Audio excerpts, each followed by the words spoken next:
നിങ്ങൾ എപ്പോഴെങ്കിലും ഒരു ട്രക്കിങ് പോയിട്ടുണ്ടോ? കേരളത്തിൽ ജീവിച്ചിട്ട് ഇത്രയും മലയും കുന്നൊക്കെ ഉള്ള സ്ഥലത്ത് ജീവിച്ചിട്ട് നിങ്ങൾ എപ്പോഴെങ്കിലും ഒരു ട്രക്കിങ് പോയിട്ടുണ്ടോ? മെയിൻലി നമ്മുടെ ലെഗ് മസിൽസ് ഭയങ്കരമായിട്ട് ആക്ട് ചെയ്യും. ഈ ലെഗ് കാഫ് മസിൽ എന്നൊക്കെ പറഞ്ഞാൽ പെരിഫറൽ ഹാർട്ടാണ്. ഹാർട്ട് ഇവിടുന്ന് പമ്പ് ചെയ്യുന്നു, തിരിച്ച് ബ്ലഡ് പമ്പ് ചെയ്യുന്ന മസിലാണ്. ഇതിൻ്റെ സ്ട്രെങ്ത് ബിൽഡ് ചെയ്യാന്ന് പറഞ്ഞാൽ നമ്മുടെ ഹാർട്ടിൻ്റെ സ്ട്രെങ്ത് ബിൽഡ് ചെയ്യുന്നത്. അതെ, അതുകൊണ്ട് ഇടയ്ക്ക് നമ്മളൊരു ട്രക്കിങ് പോകണം. ഞാൻ ആക്ച്വലി അധികം മേലനങ്ങാത്ത ഒരാളാണ്.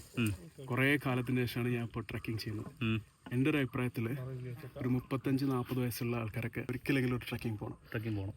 കാരണം ഇതൊരു TMT ടെസ്റ്റ് പോലെയാണ്. നമ്മുടെ ഹാർട്ടിൻ്റെ സ്ട്രെങ്ത്, മസിൽസിൻ്റെ സ്ട്രെങ്ത്, എൻഡ്യൂറൻസ്, സ്റ്റെബിലിറ്റി, ഫ്ലെക്സിബിലിറ്റി ഇതൊക്കെ അളക്കുന്നൊരു ടെസ്റ്റ് പോലെ തന്നെയാണ് ട്രക്കിംഗ് എന്ന് പറയുന്നത്. ഓക്കെ, നമ്മൾ ശരിക്കും ട്രക്ക് ചെയ്ത് കയറി വരുമ്പോഴാണ് നമുക്ക് എത്രത്തോളം സ്ട്രെങ്ത് ഉണ്ട് എന്ന് നമ്മൾ ശരിക്കും തിരിച്ചറിയുന്നത്. ട്രക്കിംഗ് കയറുന്ന സമയത്തും അതേപോലെ തന്നെ ഇറങ്ങുന്ന സമയത്ത് ശരിക്കും നമുക്ക് മനസ്സിലാവും. ശരിക്കും നമ്മൾ ട്രക്ക് ചെയ്യുമ്പോൾ ഒരു ഗ്രൂപ്പിന്റെ കൂടെ ട്രക്ക് ചെയ്യണം. ഇത് നമുക്ക് ഒരുപാട്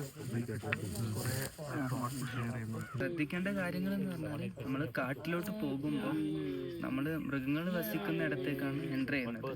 അതും ബഹുമാനിക്കാം. നമ്മൾ പോയ ഇടത്ത് വേറെ ചേഞ്ചസും വരാതെ നോക്കുക. മെയിൻലി ട്രാഷ് ചെയ്യാതിരിക്കുക, ഒരു വേസ്റ്റ് ഇടാതെ സസ്റ്റൈനബിൾ ആയിട്ടുള്ള ടൂറിസമാണ് നമ്മളെപ്പോഴും ഡെവലപ്പ് ചെയ്തുകൊണ്ടിരിക്കേണ്ടത്. ഹരിസ് ബ്രോ, നമ്മുടെ അടുത്ത ട്രക്കിംഗ് എന്നാണ്?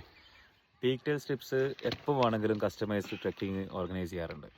എപ്പോൾ വേണം വന്നോളൂ. അപ്പോൾ പ്രൊഫഷണൽസ് ഒക്കെ ഒരിക്കലും ഒന്ന് ട്രക്കിംഗ് എക്സ്പീരിയൻസ് ചെയ്യണം കേട്ടോ. ഫാമിലി ആയിട്ടൊക്കെ വരാൻ പറ്റും. നമ്മുടെ ഹാർട്ടിൻ്റെ മസിൽസിൻ്റെ ഒക്കെ സ്ട്രെങ്ത് ഒക്കെ ശരിക്കും അറിയും. ഇതേതാ സ്ഥലം? വയനാട്ടിലെ ഈ ഒരു ഹിഡൻ സ്പോട്ട് ഏതാണ്? ആളുകൾ ഗസ് ചെയ്യട്ടെ.